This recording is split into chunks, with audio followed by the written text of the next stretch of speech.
God of War. The story of a man who is literally too angry to die. All gamers know about it. The entire God of War saga follows Kratos through an extremely vengeful journey filled with sex, blood, gore, and relentless violence. Up until 2018 when Kratos kinda got rebooted into Norse mythology. I'm using the term rebooted loosely here because the game is still the same name as the OG God of War that was released in 2005. And the gameplay has evolved from a hack and slash gore game to an open world with RPG elements. Nonetheless, all the gory things that we have come to love and adore so much are still there. I was first introduced into the God of War series with God of War 3 on the PlayStation 3 in 2010, and I instantly fell in love with it. I had never seen so much violence and blood in the game. Well, excluding the GTA series. Sony's Santa Monica Studios pushed their limits with that mature rating. In order for a game to stay relevant for so long, it must evolve with its players, which is why they went the direction of an open world RPG. In 2013, Sony released God of War Ascension. This game would be the final installment of the hack and slash style gameplay.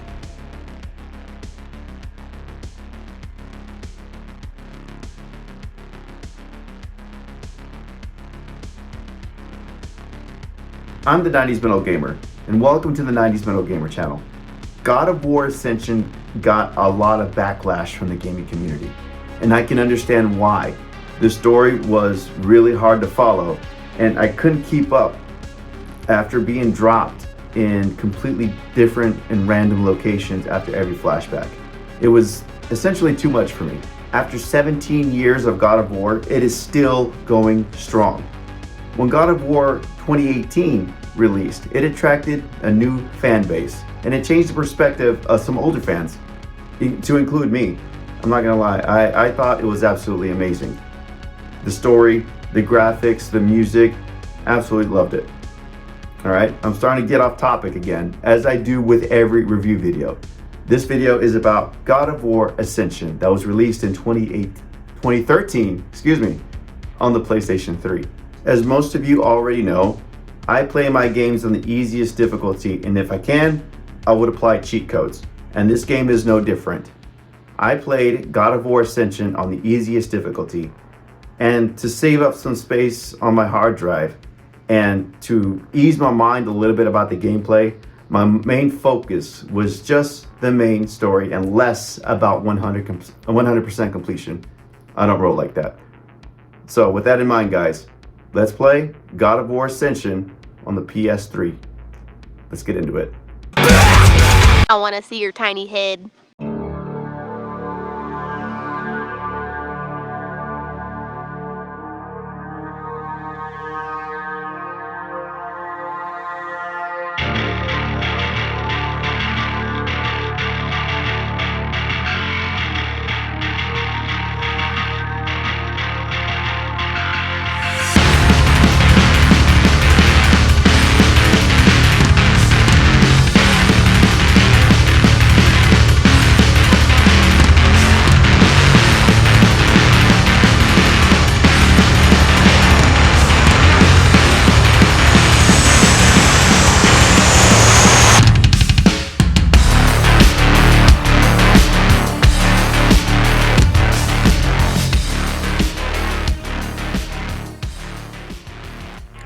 God of War Ascension got a lot of backlash and was put down quite a bit, mainly because of its story.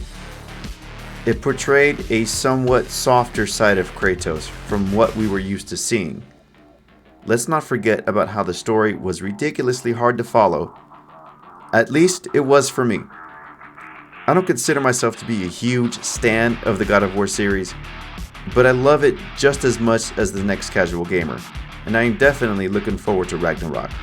I even have it pre-ordered, and I have it set to be delivered to my house on the day that it releases.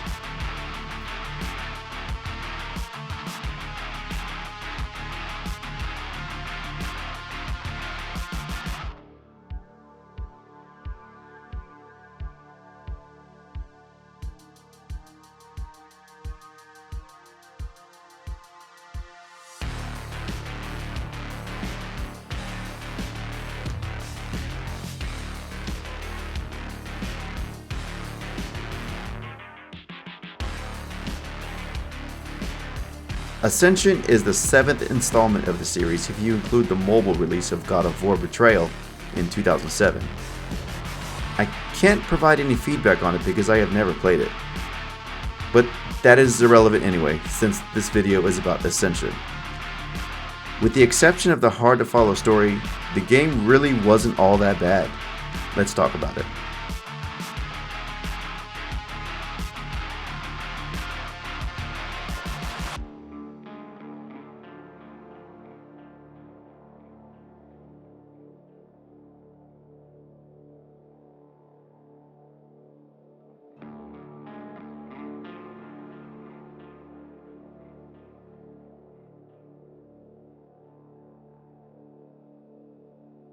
I know I have said it numerous times already, so I know I am beating a dead horse. I did not follow the story whatsoever. From what I can gather, Ascension takes place before the events of God of War 1 occurred. Kratos has already slain his family and is trying to break his blood oath to Ares by way of the Furies. Orcos, a betrayer of the Furies, offers his assistance to Kratos to seek out the blood oath holders and kill them off.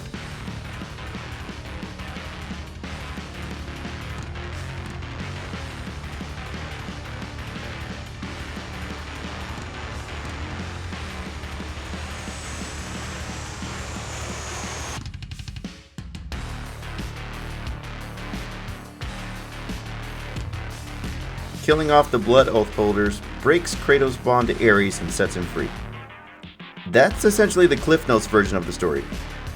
To provide more details, I acquired the assistance of the God of War Ascension Fandom page to help me out.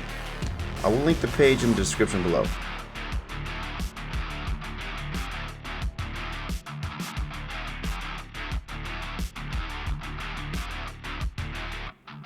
In the beginning of the game, Kratos is captured by one of the Furies and tries to convince him to return to Ares by torturing him.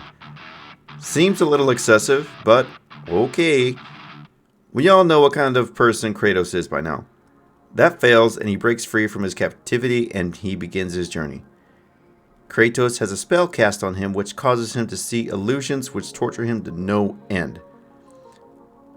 After seeing the injustice in Kratos' oath, Orcos betrays the Furies and assists Kratos, telling him that the answer to his freedom from his bond to Ares can be found within the Oracle Aletheia.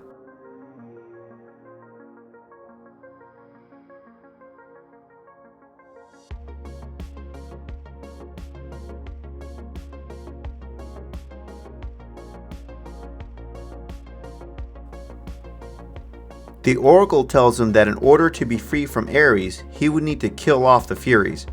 However, after continuing his quest, the Furies ambush Kratos and Orcos and imprison Kratos within Aegeon. While being tortured, he still continues to defy his oath to Ares.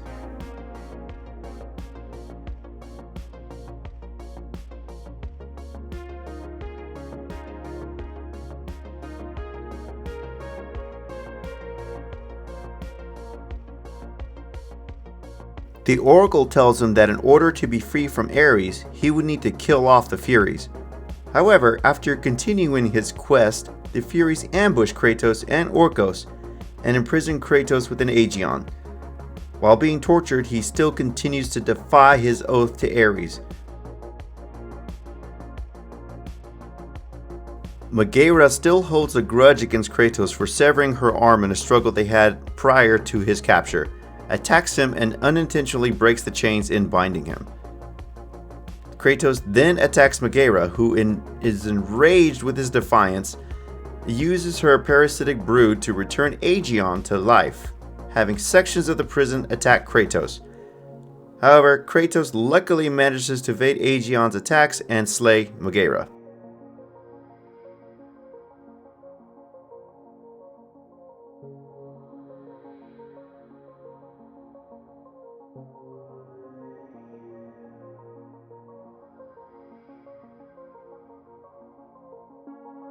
Eventually, he comes across the remaining Furies, Tisiphone and Alecto, who once again attempt to lure him back into Ares' servitude by seducing him in the form of Lysandra. In case you don't know, Lysandra is Kratos' slain wife. Kratos, refusing illusion over reality, manages to kill both Furies, breaking Tisiphon's neck and stabbing Alecto to death.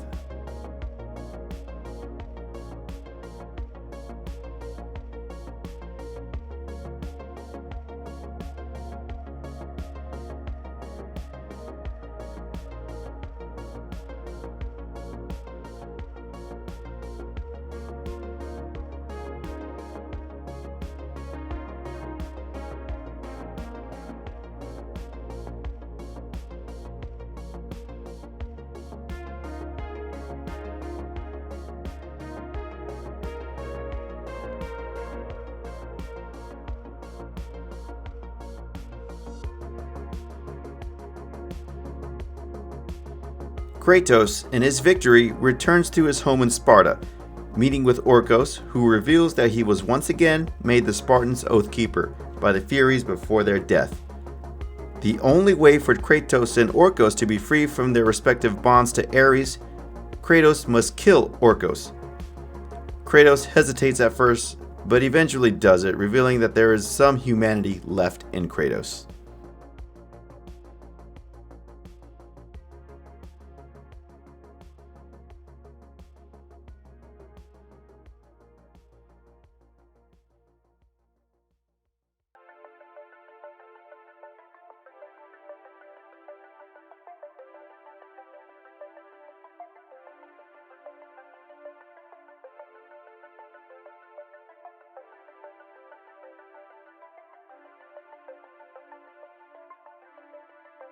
This game is absolutely beautiful at face value. Considering this game was released near the end of the PS3's life, I can tell that Santa Monica Studios put a lot of work into the graphic design alone. Historically speaking, God of War games have been dark and brooding. Not this one though. Ascension was very bright and colorful, with Kratos' character design getting a minor facelift in comparison to God of War 3.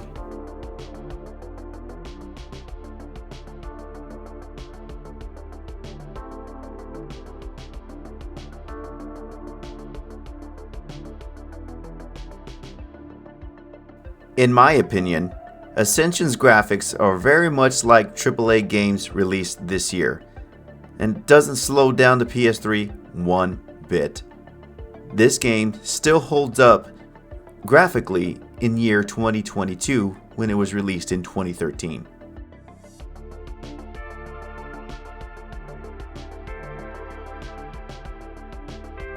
When you see a close-up of Kratos, the ash on his skin looks very detailed, absolutely amazing. The biggest changes and improvements from previous God of War games was the overworld in which you play and the lighting.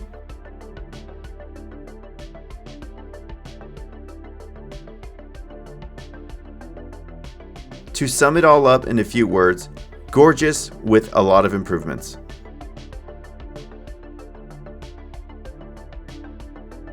Hello there. You already know what I'm about to do. Shameless plug. If you like what you see, go ahead and drop a comment, drop a like, share if you feel so inclined to. I really do appreciate it. I am a solo YouTuber. All the work I do on my channel, I do by myself, and it takes a lot of time and effort to publish content. So any little support I get will go a long way. And so please consider subscribing. I would really appreciate it. Back to the video.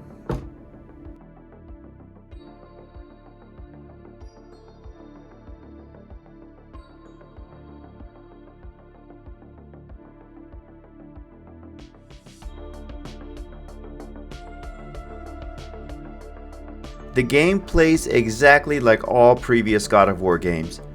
A typical hack and slasher with minor RPG elements, such as upgrading your weapons, your health, and your magic. In God of War 3, you had different weapons which were all upgradable with red orbs you received from killing your enemies. In Ascension, you only have the Blades of Chaos, with elemental powers of the gods. These powers include the Fire of Ares, the Ice of Poseidon, Lightning of Zeus, and Soul of Hades. This feels like a step back from God of War 3. Using the Fire of Ares on your enemies yields gold orbs, which fills up your rage meter. The Ice of Poseidon yields large red orbs which can be used to upgrade your elemental powers. Lightning of Zeus yields blue orbs which fill up your magic meter. And the Soul of Hades yields green orbs which fills up your health bar. It wouldn't be a proper God of War game if it didn't have QuickTime events. It's like an unwritten law in the God of War lore.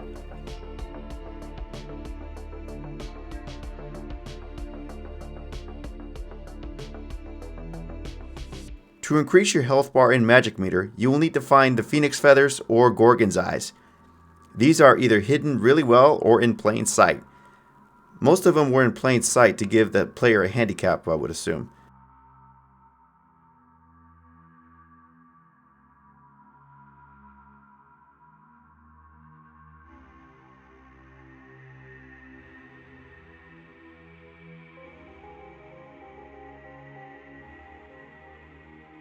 Some of the puzzles in this game were absolutely absurd.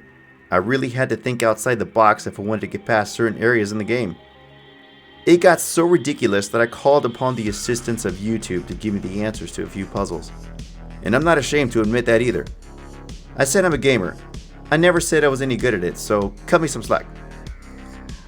Just like all previous God of War games, it is a linear game, which I actually prefer over open world games. Overall, it was a solid experience for the gameplay.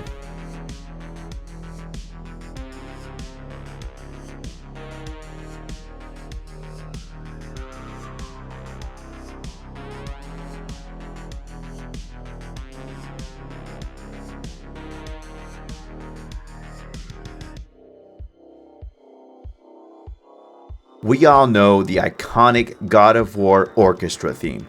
Well, it's back, and it sets the tone right from the start of the game. Unfortunately, again, due to copyright stuff, I cannot play any of the music during the video. I'm trying to do right by YouTube, so bear with me, guys. During fight scenes, you will hear high energy orchestra. While you're on your way to your next objective, you will hear slow tempo orchestra, or sometimes no music at all. I like to think that it adds to the experience of the gameplay, as if you don't know what lies ahead and you're anxiously waiting for something to pop up at any given moment and start attacking you. It keeps you engaged and on edge throughout the entire game. Given this somewhat softer side of Kratos, I would say the orchestral music is a perfect match for this game.